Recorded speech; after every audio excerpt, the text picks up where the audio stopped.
Lily. Hi. How are you doing? Good.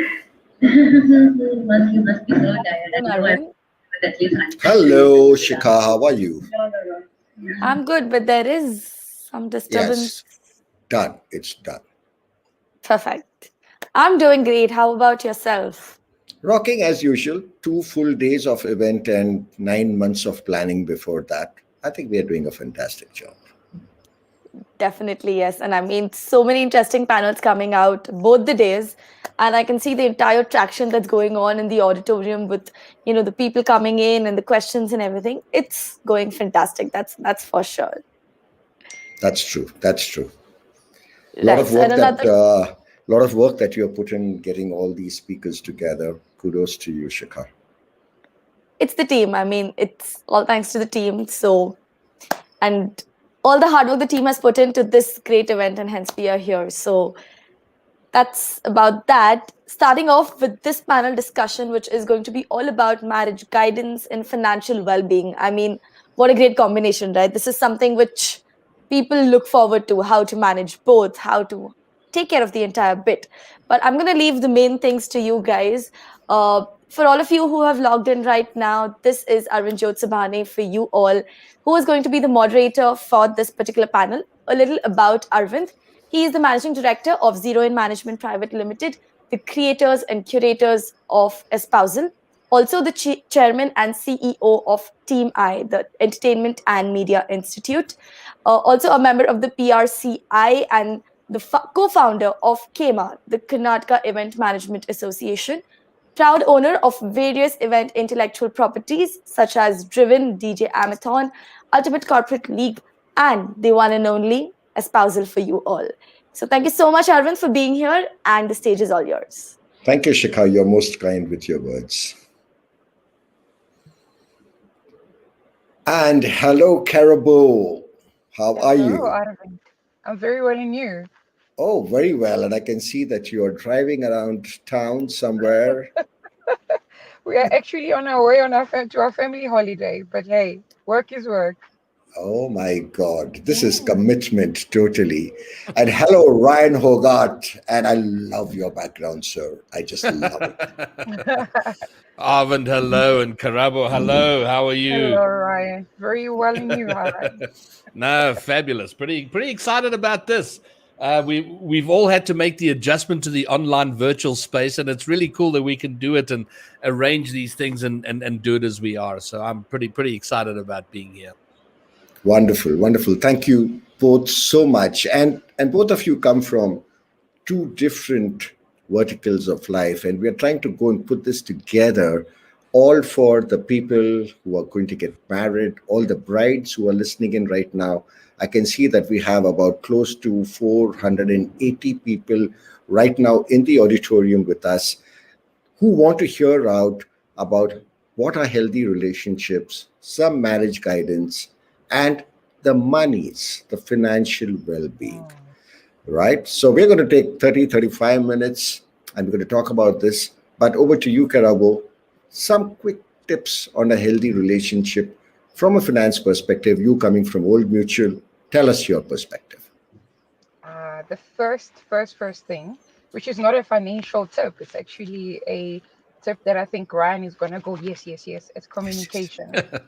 So Right. open and honest communication about your expectations, about your past financial indiscretions, about your future, how you handle money, about your family. So what we're seeing, so this we've been on a couple of wedding expo shows with when before COVID, and what we've seen is we're seeing more people getting married after having babies or remarrying, and people don't actually have conversations about the impact of that on their finances.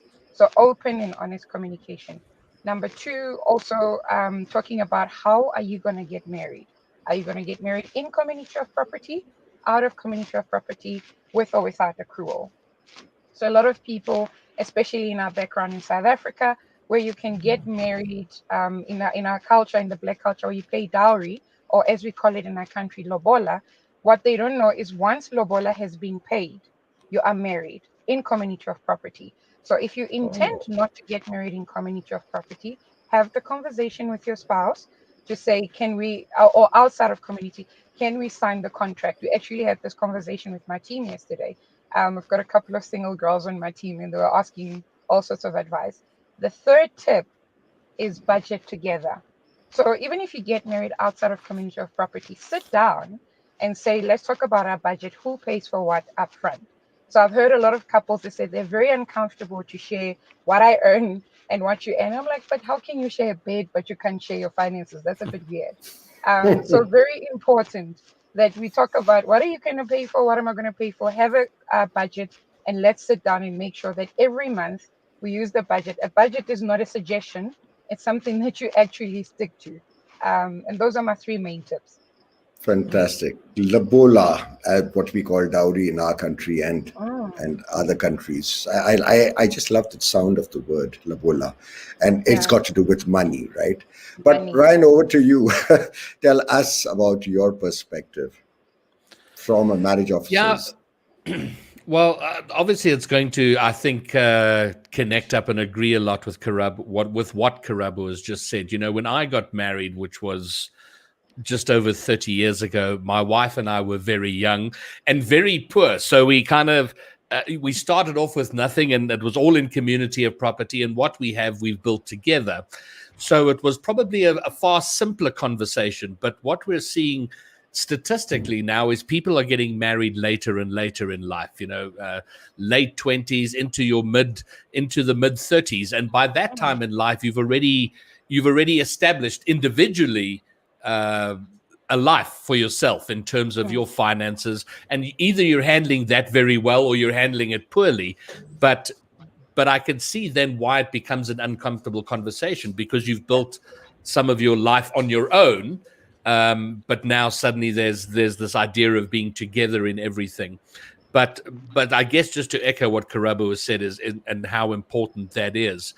But and probably the perspective, it's interesting having this topic together, you know, the relationship as this, you know, it's all about love and all of that sort of thing. But the honest truth about marriage is underneath the love, the romance, the idea of growing old with somebody, at the base of it, a marriage is an arrangement. It's an agreement where you've said to someone, we're going to take this journey together. And often that part of it is missed. And the vast majority of your married life is really about the mundaneness of life. You know, when you have kids, making breakfast, taking them to school, having a good day at work, a bad day at work, planning holidays. So it's most of your marriage is about the mundaneness of running a life, with the underlying agreement that we're doing this together. So the conversations around this are really, really important. And I guess my final point just in this segment is that people often are looking for the secret to marriage. What makes a marriage work? And you look at people that have been together for very long and you say, you know, what's the secret to marriage? And in my experience, there is no secret. Two people make an agreement with each other and they figure it out. And marriage can be really hard. There are times when there are difficult conversations, tough times, hard times. And really the secret comes down to what me and my partner, we figure out how to navigate our own massive problems. And everyone's got their unique problems. So there is no secret other than figure out each other and take each other along on your journeys. Absolutely. I'm going to add on to that, Ryan, but let me quickly welcome Flame Newton. He must have just rolled out of bed. Must be 2:33 in the morning where he is. Thank you so much, Flame, for being here. I hope you can hear me. Oh man, I can hear you. I can. Hey, listen. I listen. I heard Ryan over there. You know what? Hey, Karabo, how you doing? How y'all doing today? Arvind, how you doing? How y'all doing? We're rocking it, man. Okay, Flame, over to you. Quick intro from your side so that everybody knows who you are, and tell us one tip about how to have a healthy relationship. Oh man, listen. A quick overview of who I am. My name is Flame Newton. I come from the overview pertaining to credit systems in America, right? Actually, I didn't have the the accolades of going to Harvard, Brown, or even Yale, which are prestigious universities in America. I don't have any financial background in that pedigree. I don't have that, right? Nor do I have that background of where I had bad credit and I fixed my credit up and now I became a credit guru. I don't have that neither. I came from the back door in this game. And that game is, I'm ashamed to say, and I have to say that in that way, right? If you ever wanted to hit somebody, hate somebody, beat somebody up, or anything derogatory towards a person, I'm the person that you should do it to, right? And why is that? I'm the person that stole identities for a living, right? So if you ever wanted to meet the bad guy, I was him. I did that for a living, right? They ended up sending me to federal prison for a very long time, which is the America's prison, right? Because I did something the government said they never seen, heard, or even done before. And that was particularly in the stance of that I didn't steal people that had good credit, 700 or higher. I only stole people credit that had 600 or below, which means I only stole people that had bad credit, right? And I was able to fix their credit up, vet it towards a business, and make a lot of money off of it, right? So every stage I'm on, whether I'm in South Africa, which I am now, right, or whether I'm in America, right? One thing that I always do is I never make light of that situation. I'm all remorseful on every platform that I've ever been upon pertaining to it, right? And so I went to prison, I did my time, I came home, and my thing is I'm educating the people, and that's why I became America's #1 credit educator pertaining to that subject matter, pertaining towards it, right? Because I'm all in, right? And so when it comes to marriages, right, one thing that I can say that when you get into it is, or relationships as a whole, right, is that you got to make sure that everybody has their credit right. And I'm not talking about the credit score in which the credit bureaus often go off of. I'm talking about the credit bureaus within each person's heart, right? Because they all have a credit bureau within them, which they judge you about and which you do about and which they grade you about, right? And so the communication factor is part of the credit bureau, right? And being able to articulate different messages that you have with your spouse or your companion, right? You got to be able to articulate things. Some things you say, well, no, I don't want to tell my spouse about that. Regardless of how they felt, you should just be able to articulate it and communicate better measurements pertaining to it. Also along the lines of pertaining to the credit, right? You want to make sure that pertaining to compliments and visibility standpoints, that you want to be able to making sure that you're giving them, right? And that you're comfortable giving them. You don't want to say, baby, you're beautiful if you don't feel like she is beautiful. And the reason why, because there's another component that no one wants to talk about, Ryan. Hey, you know what I mean, Arvind? Nobody wants to talk about, and that is called energy, right? There is an energy standpoint, right, that no one wants to discuss. And my man Grant Cardone, who's in America, who always says this, a big celeb, he said, it's one thing that you can't fake is that G5 airplane. You can't fake it.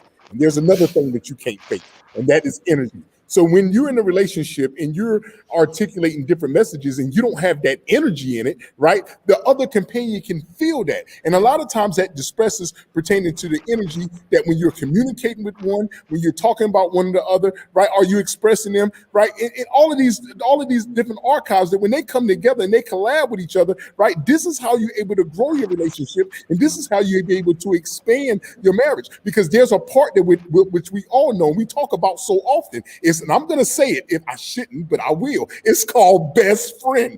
Listen, the best friend accolade in this marriage, in this union, in this boyfriend-girlfriend thing, is underrated. It should be overrated at the highest level, because when you start talking about the best friend, when your mate is the person that you go through for anything that you got going on, and you be able to just say, hey, babe, what you think about this? Oh, hey, girl, what you think about this? Oh, hey, baby. You know, when you're able to articulate these things, now your communication grows, now your energy grows, and now y'all all into each other. And this is what builds that beautiful, beautiful, beautiful marriage. I'm telling you, man.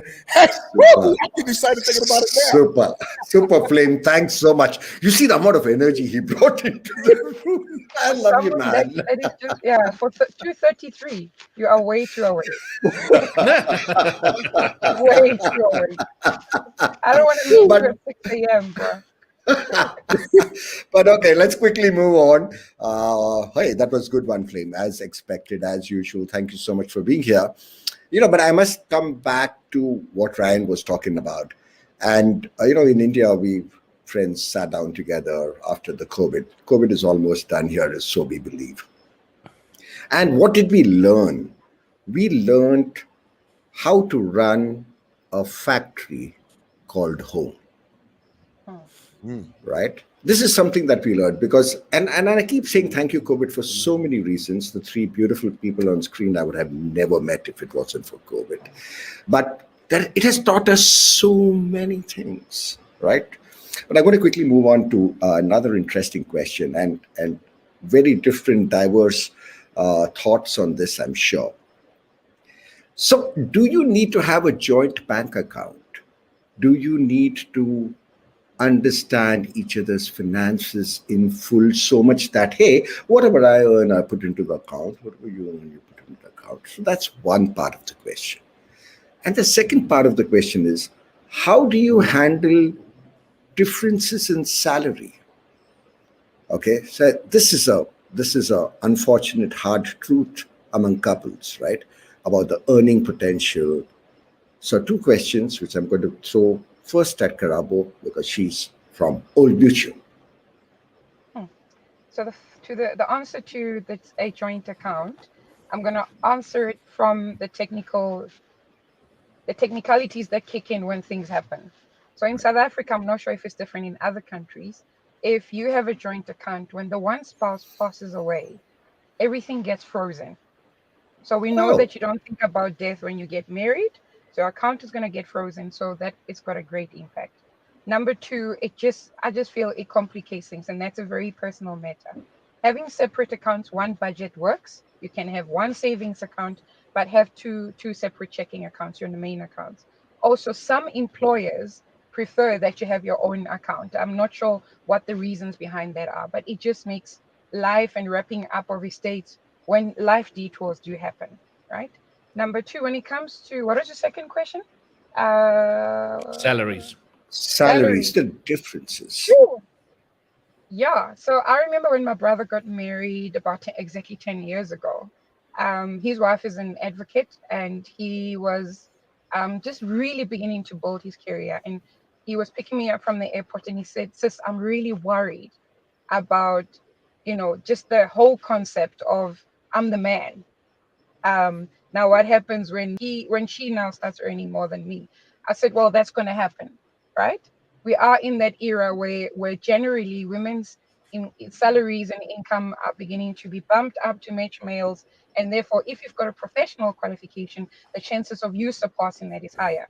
So again, it boils back down to communication. It's really about understanding that when you come together, it's about the two of you. It's about what do we want out of life. And yes, the one spouse's salary can be more than the other spouse, but life happens. The one with the bigger salary can pass on or can lose a job or anything. Like again, life detours. So what's important is sitting down and communicating to say, I earn 100,000 rands, you earn 50,000. It doesn't matter who earns what, as long as the two of us agree on how we want to spend that money and how we want to grow it. Because when it ultimately boils to everything, it's about creating wealth together, and it's also about protecting that wealth together. So let's sit down and talk about how do we make sure if anything happens to both of us, disability, death, whatever, divorce, that the income is not that much impacted. So if you don't communicate about it and agree as a couple that, well, you know what, I earn, in our family, it's the same sort of situation where I got into the corporate world faster than my husband.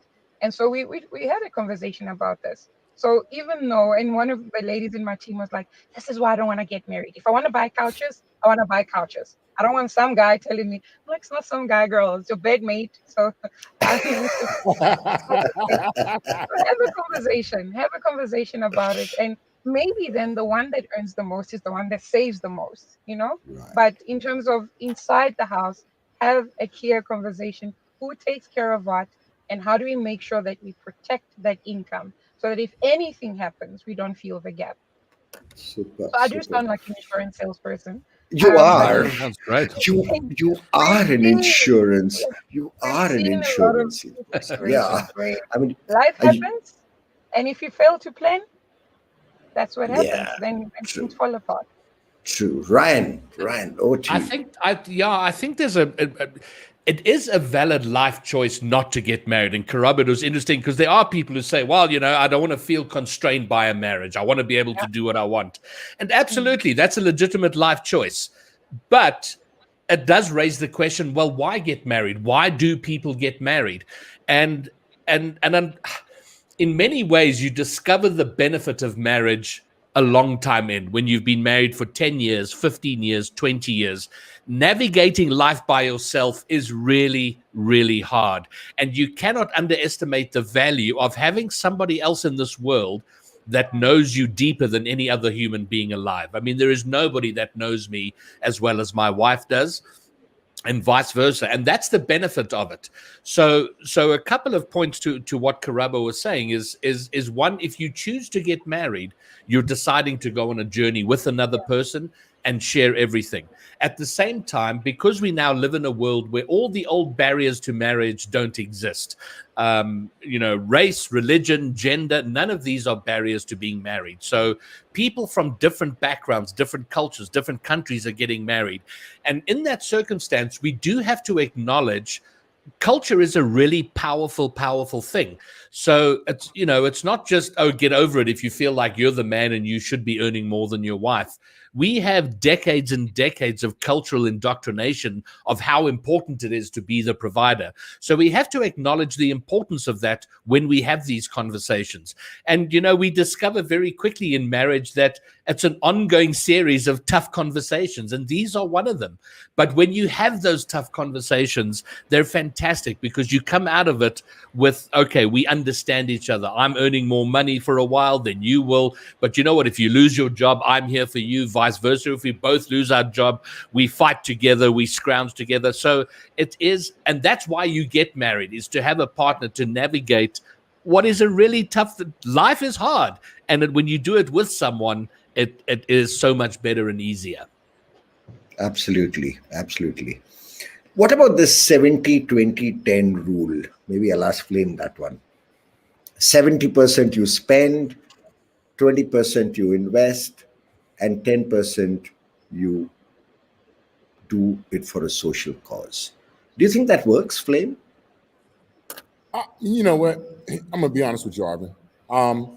Not necessarily just that rule, right? Okay. But just having any parameters that are in place for a marriage as a whole, collectively that's agreed upon. I think that works. So it's not a particular number in those instances where there's a 70-20 under that matter, right? I think it's any parameter. So collectively as a group, you're saying under this situation, you're saying, well, you know what? I think that now we might have to do 30% save or 30% invest, or you may say, well, you know what, 50% this, that, and the third, right? It's always, it's not necessarily as they alluded to earlier, as Ron, as they alluded to earlier, right? The situation of standards that have been placed on us for so long have now gone out the window, right? Why is that? Because the way that we've been able to expand our network, I mean, just think about this. Like, if we can't do anything else, let's just think about how we all met today on this platform with a group of us. Like, we're all in different countries and all have different aspects and different variations of things which go into it, collaboration, putting us all as to one, right? And this is 4 of us. Now, think about a union when it's just 2. Right. And you got to also be on those same pages. So even when you're saying that whether it's 70% this or 50% that, I think collectively it has to be a group effort. And the group is the 2 in the union, where you can't let any outside influences, including the world, be involved into what you're doing. Right. And these are the 2 things that I want to make sure that that there's something that is impactful for anybody that's watching, whether you're in India, whether you're in South Africa, whether you're in the US. These things must matter. And what is that, right? I was listening to one of my guys today, right? He's a very well-known guy in the US, right? His name is Roland Martin, right? Has a very 40 million views type thing, and he was able to talk. And one of the things that he directed today was, he says, you have to be content at where you are, but also be inspiring to go further. And what that means is, so wherever you are in life, right? Wherever you are at, right? You want to be content at that point, saying, okay, well, I'm here, and this is it. Right. But at the same time, you're still trying to inspire, because what happens if you're not content where you at, right, and you keep inspiring without being the content part, you'll always keep trying to say, I want a bigger house, I want a bigger car, and you keep going outside of the rim of the area of which you can find to, and believing in everybody else's belief as opposed to believing in you as believing in your union belief. And the union is necessarily not saying marriage. I'm saying any people that have a relationship, and you got to make sure that you stay in confined to that. So whether it's the 70%, the 10%, the 10%, regardless of what it is, making sure that collectively, let me say it again, correct for the people that's there, collectively that you come together and you put a group of rules together that works best for you, right? And with that being said, y'all two are staying focused on that particular rule, but at the same time, you can be flexible to move different rules, right? Because Absolutely. there could be a point to where Ryan comes in and says, you know what, babe, you know what happens this month? You know what? I said that we was going to do the 70-20-10 rule, right? But you know what I found out, babe? That we might need to step it up a little more. We might need to go 60-30-10 in that respect. So now what we're going to do is we're going to invest 30% because I feel like now, right? Because don't forget, you only make decisions based upon the information that you have. That's it, right? So the more information that you have, the better decisions that you can make. And we also understand that information changes over time. Thank you, Flame. I mean, constant communication, I believe, is the key. Not just communication. It has to be constant. You know, it has to be from the time you wake up in the morning to the time you go to bed, and the next day, and the next day, and the next day. And therefore, Ryan used the word mundane. At the end of the day, it becomes a very mundane relationship. Yeah. And how do you overcome that? But we're not getting into that one. Ryan, finance creates problem, and lack of money creates larger problems. How does one overcome that? You know, it becomes extremely difficult in a relationship where the cash flow is not all right. How much can the other person really understand? Please advise us on that. You know, this becomes a very unique situation between two people and how they figure it out. But you know, being married is a great way to create wealth over a long period of time, because investment, as we know, is over the longer you invest, the better your return. And that's what a marriage is. You're saying we're going to be together and then but when if a marriage breaks down, that's devastating at a personal level, but also financially. It is really expensive to get divorced and see everything you've been doing together suddenly falls apart. And it really is a wasted investment. And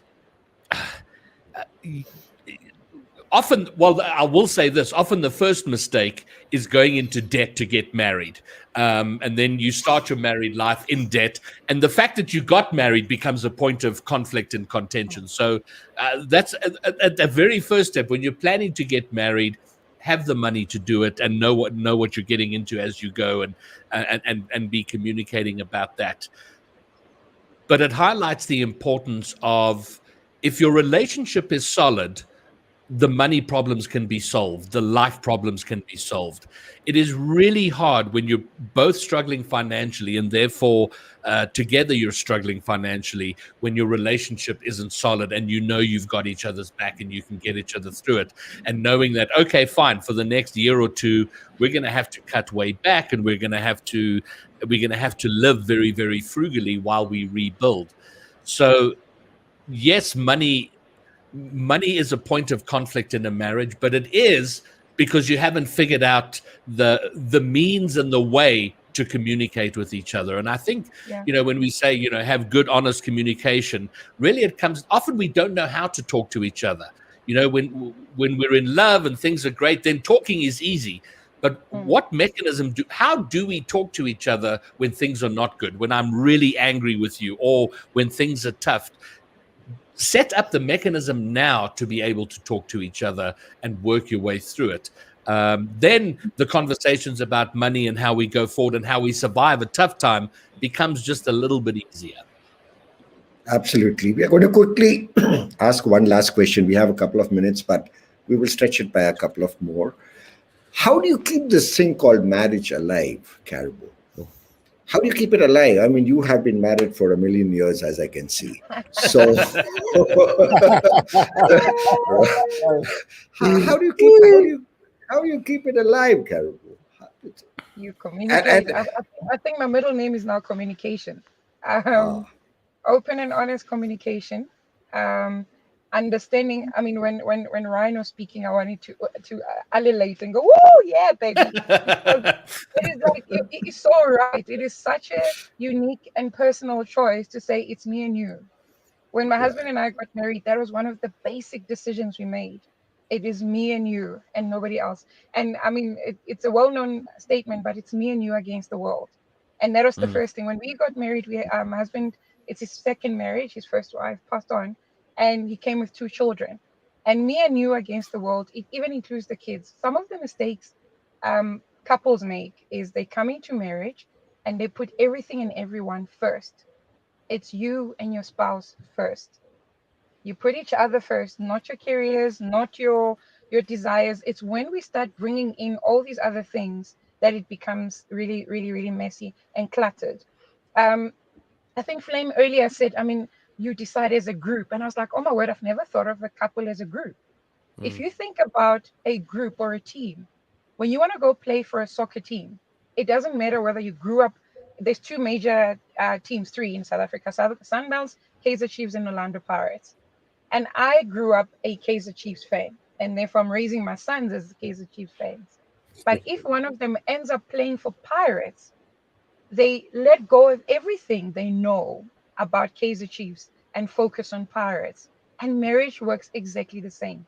You forget everything you know about your exes, about your family. We tend to say, this is how we do it in my family. We are now family. How do we do it?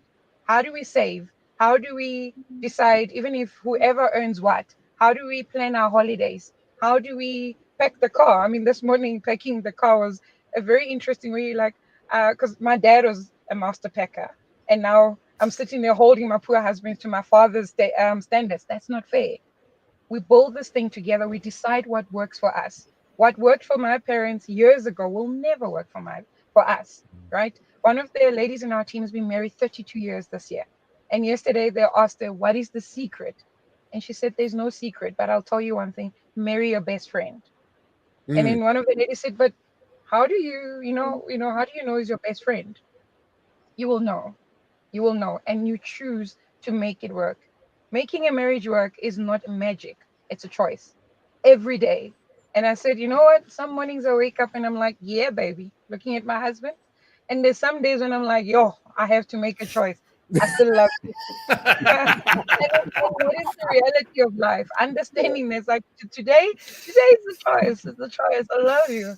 And understanding that's how it's going to work. It's the same. I don't know how we are able to look at our careers differently and say, I don't feel like going to work, but I'll show up. It's exactly the same thing with marriage. Exactly the same. Fabulous. Wow. Yeah. I don't want to go to work, but I have to show up. I don't want to. Yeah. That was tough right there.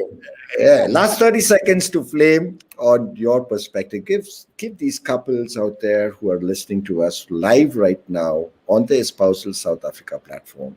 Give them 30 seconds of Flame Newton. Woo! Listen, I'm gonna tell you this right here. I want you to see this face. Woo!